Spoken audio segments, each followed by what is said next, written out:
Do you think the movie Halloween is just fiction made to scare people for a night? A harmless slasher you play every October, laugh at the jump scares, and forget when the credits roll? Because if that's all it is, the story you're about to hear shouldn't exist. Yet for decades a rumor has clung to Halloween like smoke after a fire, that behind Michael Myers' blank mask lies a real case. A buried history so ugly, Hollywood had to sand it down to make it watchable. This isn't a court transcript, and it isn't a documentary. Think of it as a legend stitched from old newspapers, sealed clinic files, and the kind of town gossip that refuses to die. Some parts are verified, some are disputed, and some are the sort of thing nobody can prove because the people who tried ended up missing. But every version begins the same way, with a quiet town, a locked house, and a 6-year-old boy who looked like he'd stepped out of his own body. Russellville, Illinois, 1962. A small farming town where October nights were quiet and Halloween meant candy, not cops. That calm ended in a single breathless hour. On the night of October 31st, a neighbor across the street from the Thorne house woke a little after 2 to a sound he couldn't name. Not screaming, not glass breaking. Something heavier, like a sack, dragged across wood, slow and stubborn. He stepped to his window and saw the Thorne home lit up bright in every room, curtains open, lights on, and still no movement. What bothered him most was the silence. Later, he told police it felt staged, like the house was holding its breath. Half ashamed of his fear, he called it in. When officers arrived at 2:08 a.m., they found the front door locked. The deadbolt was engaged from the inside. Windows were shut, latches intact, no pry marks, no shattered panes. After a few tense minutes, they forced a side panel and entered with flashlights up, expecting maybe a domestic dispute or a drunk passed out. Instead, they walked into a nightmare that made one officer vomit on the hallway runner. William and Clara Thorne were in the living room. Their throats had been slit so cleanly the cuts looked surgical. Blood pooled beneath them in dark, sticky islands. Upstairs, their teenage daughter Marcy lay in bed under her quilt, arranged as if someone had tucked her in after everything was done, but her eyes were open wide, fixed on the ceiling, like she'd had a fraction of a second to realize what was coming. In the kitchen, Clara's brother was slumped against the cabinets, hands tied behind him, a steak knife driven into his chest.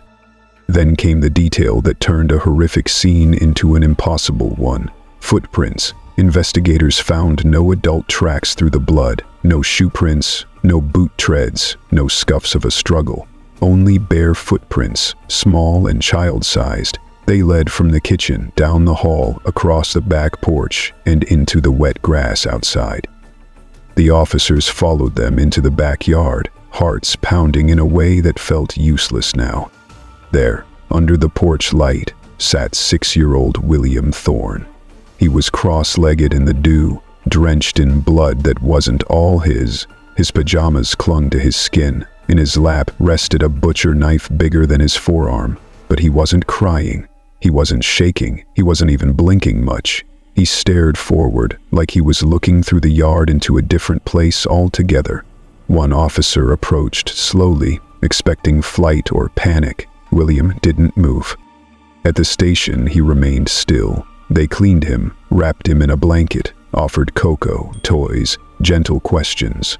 Nothing landed. For a child who had supposedly just survived a slaughter, he showed no shock response, no tremor, no tear, no flinch. He looked hollowed out. Finally, a detective slid the knife evidence bag across the desk and asked softly, "William, can you tell me what happened?" The boy's eyes didn't change. His voice came out flat, almost bored. "The man in the mirror told me to." The room went cold. The detective asked, "Which man? Which mirror?" trying to drag the world back into normal logic. William tilted his head slightly and said, "All of them." Then he went quiet again, as if he'd never spoken. There wasn't enough evidence to charge a 6-year-old. No witnesses, no motive, no history of violence. Russellville didn't even want to think about what it meant. Yet no one dared send him home. Within a week, William was transferred to St. Marcus Psychiatric Clinic, a brick facility on the outskirts of the county that locals called the place that eats kids. Officially, it was a treatment center for disturbed youth. Unofficially, it was where families sent what they were afraid of. William arrived and fell into silence that lasted years. He wouldn't answer questions. He wouldn't respond to therapy games, medication, or prayer. He only drew. Every day, the same image. A blank oval face, features erased, with a smooth white mask floating where the skin should be. Staff thought it was symbolic trauma art, a child trying to process horror. But the drawings didn't evolve like a child's should. The face never aged. The face never changed. Only the hands did, growing longer and more adult each year, like someone older was borrowing his pencil. Nurses noticed another pattern. William fixated on reflections. If a mirror was in the room, he'd angle his chair toward it, even if he never looked directly at it. When staff covered mirrors with sheets, he became restless, humming under his breath like a kettle about to boil. The moment the sheet was removed, he calmed. It was as if something needed sight. In 1969, a new psychiatrist took over his case, Dr. Leonard Mathesis. Obsessive, and the first to treat William's silence as data instead of defiance. He sat with the boy for hours, watching him draw, cataloging every symbol. After months, he found words scrawled in the corner of several sheets, unknown to staff and not taught in William's therapy plan. One word appeared again and again: Samhain. Matisse knew Samhain from folklore, the ancient Celtic festival for the dead, the root of modern Halloween. Why would a boy from Russellville know it? Matisse began digging into county archives. He discovered old church warnings about a group called the Order of Samhain, dismissed publicly as superstition. But the dates weren't jokes. In the 1930s, 40s, and 50s, children had vanished in October in nearby counties. Witnesses mentioned white faces in windows, chanting from cornfields, and mirrors covered before nightfall. Matisse tried to speak to William about it. Most days, the boy stared through him. Then, one October night, without warning, William spoke, for only the second time since the murders.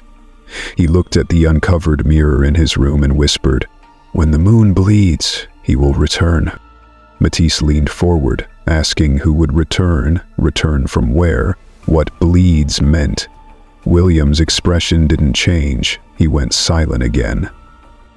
Hours later, the psychiatric wing caught fire. Not in the kitchen, not in the laundry, not near any wiring. Firefighters later insisted the blaze began inside William's room. The problem was, William's room had no electricity, no outlets, no lamps, no way to spark. Yet the fire moved fast, like it had been lit from the air itself, swallowing the hallway in minutes. Staff ran screaming into the yard. William was found outside, soot on his cheeks, not coughing, not burned.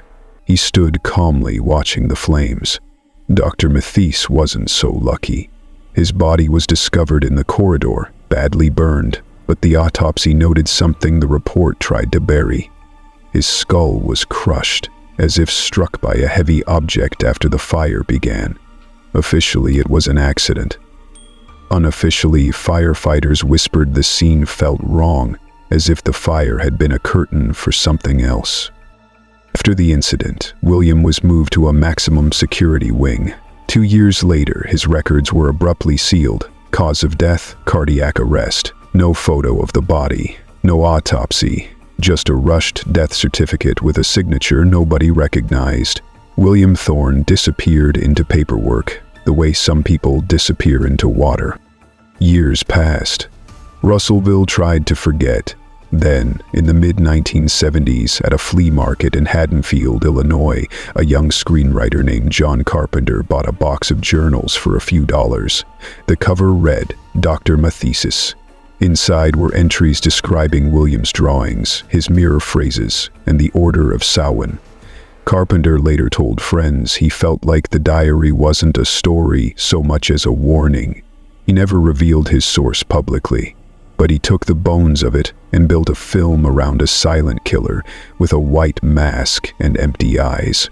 He called the town Haddonfield. He called the killer Michael Myers, and the world assumed it was imagination. Quick pause.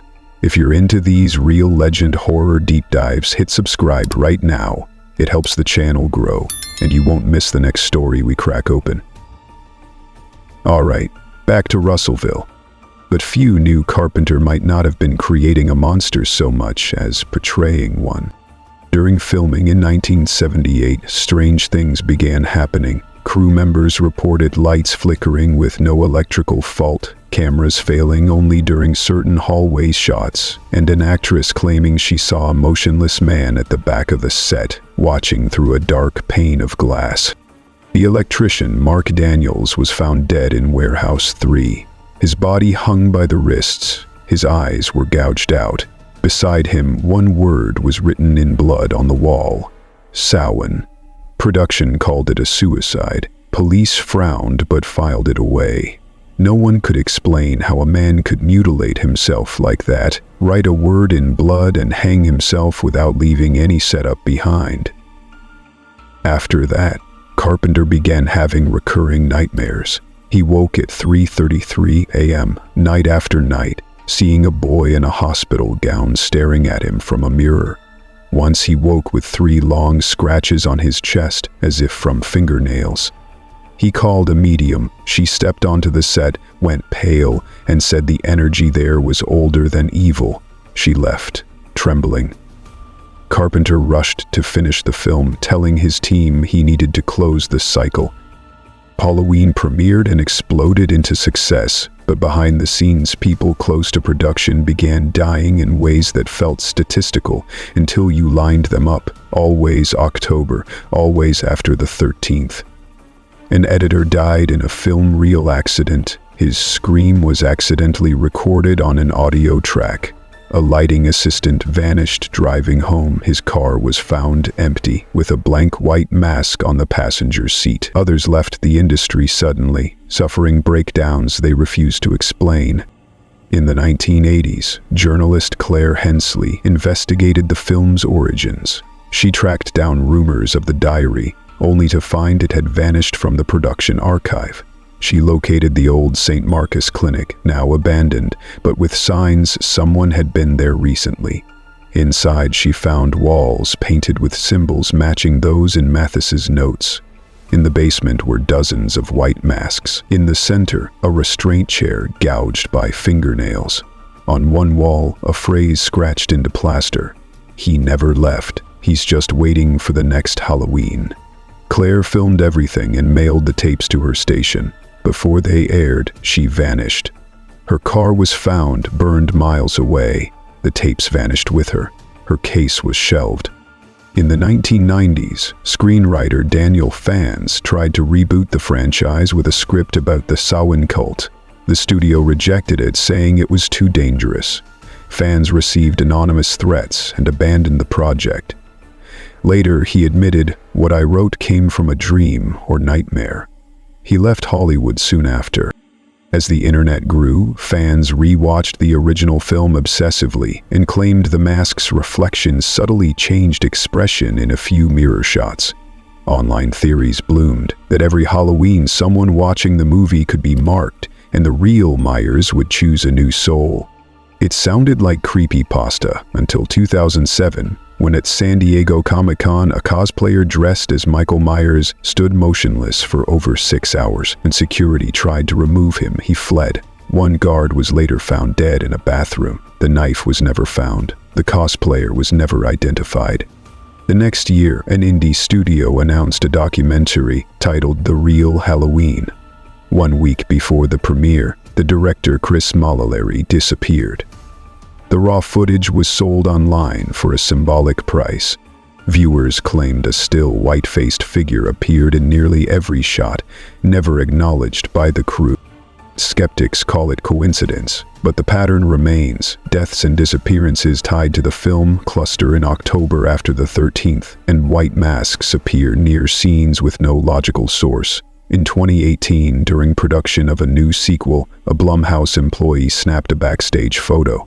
Zoomed in, a reflection showed a 6-year-old boy identical to William Thorne watching the set. The image leaked, then vanished within hours.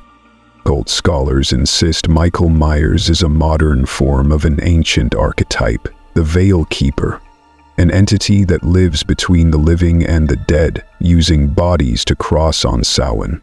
A former nurse from St. Marcus spoke anonymously in 2020, claiming William knew the names of people who would die and spoke in languages no one recognized. She disappeared 2 months later. In Halloween Kills, a deleted scene reportedly showed Michael looking into a mirror and seeing a boy behind him. The directors said it made no sense, but an editor insisted it was filmed because something similar happened on set. Carpenter rarely speaks of the origin, but in a 2021 press conference, when asked about William Thorne, he replied, "Some stories should never be told. Some ideas don't come from within us. They find a willing body to obey." Fans call the deepest fear the Myers cycle. Every 40 years, they say, the spirit returns, seeking new eyes. 1962, 2002. And they point to 2042 as the next rupture. Until then, the shape wanders behind masks, waiting to be recognized, waiting for someone to say his name aloud. In 2022, a group of urban legend hunters broke into the old Russellville clinic with cameras. They found blood smeared on walls in a building sealed for decades. One member, Josh, vanished. His camera was recovered, still recording. In the video, he whispers, "There's someone here with me." The camera falls, capturing bare feet approaching. Heavy breathing, a whisper, "He's awake." The tape then melts from the inside without damaging its casing. Forensics couldn't explain it. One investigator reportedly went blind after watching the footage alone in the dark. Despite everything, Halloween remains iconic. It shaped horror for generations, but beneath the fame is a warning. Some stories aren't meant to be told, and some characters were never just fiction. If William Thorne existed, if even part of this legend is true, then Michael Myers isn't a creation. He's a continuation. A vessel shifting through time with one purpose: to feed on fear, cross the veil, and never die. So the next time you watch Halloween alone and think you see something move in the reflection of your screen, don't blink. Don't look away. Because if the legend is true, recognition is an invitation. Some fans cover mirrors before watching. Others light a single candle. The bravest say his name 3 times into the glass before the opening credits. No one knows what happens to those who do. Yes, maybe you'll find out. Because the mask doesn't choose just anyone. It waits, it watches, and when the time is right, it returns. This Halloween, ask yourself, are you watching the film? Or is it watching you? If you like stories that blur the line between myth and movie, subscribe now and stay with us. More legends are waiting in the dark.